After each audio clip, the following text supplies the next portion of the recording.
सबसे पहले Photoshop open करते हैं हम, ठीक है। तो हमारे पास ये पेज है क्या, ठीक है। अब हमें इसको मेन्यू के बारे में जानना, टूल्स के बारे में जानना है। तो यहाँ पे ये सब टूल्स हैं, बहुत सारे टूल्स आपको यहाँ पर दिख रहे होंगे। तो अलग अलग टूल्स है, जैसे कि इसके ऊपर दिखा रहा है इसका ऑप्शन, यहाँ पे इसका ऑप्शन दिखाएगा कि उसका यूज़ क्या है एक्चुअल में। यहाँ पे आपको उसका नाम भी दिखाएगा, आप यहाँ पर अगर देखोगे तो आपको उसका नाम भी दिखाता है। इस तरीके से वो उसको बताता है, प्रेजेंट करता है। ये जो छोटी सी क्लिप है एक्चुअल में, ठीक है। अब हमने ये हमारी एक फ़ाइल ओपन कर ली हमने। अब फर्स्ट यूज़ क्या है कि जैसे कि ये एक मूव टूल है। मूव टूल का क्या यूज़ होता है, जैसे कि किसी भी एरिया को हमें अगर जूम करना, दैट्स एग्जांपल कि जो एरिया लिखा हुआ है, मुझे इस एरिया को जूम करना हो तो मैं इस एरिया के कर्सर को, माउस का कर्सर को मैं यहाँ पे रखूँगा मूव टूल लेकर, और फिर जब मैं उसको व्हील को जूम करूँगा तो फिर एरिया का जो पार्ट्स है वो जूम हो जाएगा। उसी तरीके से जैसे कि अगर मैं यहाँ पे लॉरल लिखा हुआ है तो मैं यहाँ पे क्लिक करूँगा तो ये वाला एरिया जूम हो जाएगा। कहीं पर भी अगर मैं क्लिक करता हूँ तो वो एरिया यहाँ पर जूम हो जाता है। अभी जैसे कि यह टेबल है तो यहाँ पे ये एरिया जूम हो जाएगा। तो मूव टूल्स का यूज़ इस तरीके से भी कर सकते हैं, और भी बहुत तरीके यूज़ होते हैं, हम यूज़ कर सकते हैं। उसके बाद ठीक उसके नीचे मूव टूल्स का शॉर्टकट की भी आप देख सकते हो कि वी लिखा हुआ है एक्चुअल में। और ये एट्रीब्यूट टूल इसका हमें ज़्यादातर यूज़ में आता नहीं है।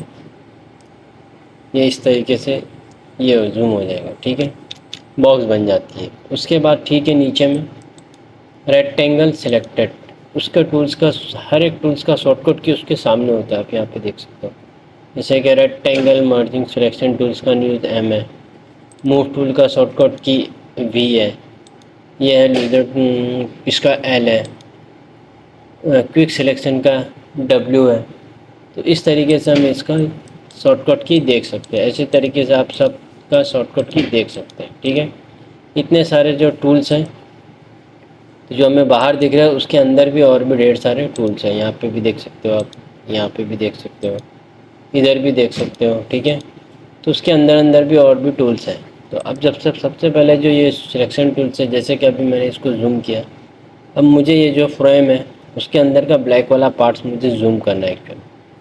तो मैं यहाँ पे इसको इस तरीके से सिलेक्ट करता हूँ। क्या करता हूँ मैं, यहाँ से ये ऐसे करके मैंने इसको सिलेक्ट किया, ठीक है। उसके बाद अब मैं इसको कंट्रोल सी करूँगा तो कॉपी हो जाएगा, ठीक है।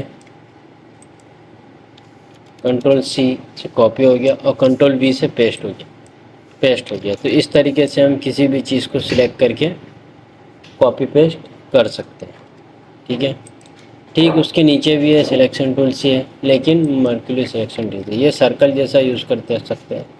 जैसे कि अभी यहाँ पर ये अब मुझे इसको सिलेक्ट करना है, मैं ऐसे करके जब भी ड्रॉ करूँगा तो जो सिलेक्शन टूल्स है वो एक्चुअल में सर्कल की साइज में सिलेक्ट होगा, ठीक है। अब इसको भी मैं चाहूँ तो कॉपी कर सकता हूँ और पेस्ट कर सकता हूँ, तो ये मेरे पास कॉपी पेस्ट हो जाएगा, ठीक है। ठीक उसके नीचे आप जाओगे तो सिंगुलर रूलर मर्क्यूरी टूल्स होगा, ठीक है। इसमें क्या होगा कि एक पतली सी लाइन आएगी जो सिलेक्ट हो जाती है इसमें, ठीक है। फिर आप यहाँ पे आप इसको जूम करके देखोगे एकदम ज़्यादा जूम, तो आपको 1 पिक्सल में जूमिंग दिखाई देगा रेड। इसको कॉपी करिए और पेस्ट करिए, फिर आप इसको उठा के कहीं पे भी रख सकते हैं, बराबर। तो ये आपका कॉपी पेस्ट हो गया, ठीक। यहाँ पे उसके नीचे भी है सिंगल मर्कुलर टूल्स, ये भी है वर्टिकल आता है और वो ट्राइंगल में आता है, तो ये वर्टिकल आता है। दोनों का सेम यूज़ है। तो इस तरीके से हम ये टूल्स को समझ गए, ठीक है। आज के लिए इतना ही काफ़ी है। Thank you.